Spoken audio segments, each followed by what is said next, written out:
ও সাবাস, কি হাওয়া দিচ্ছে, বিশাল হাওয়া মাঠের মধ্যে। দেখো বন্ধুরা, পুরো মাঠ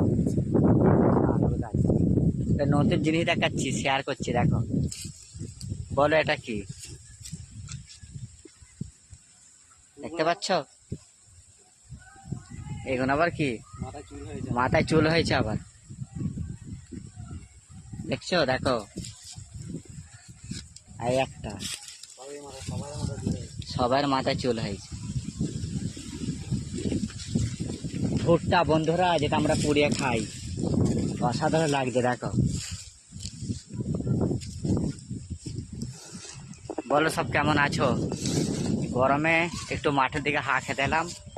যদি হাঁ খেতে চলে এসো, খুব ভালো লাগবে মাঠে। এই যে সামনে পুকুর, চান করবো।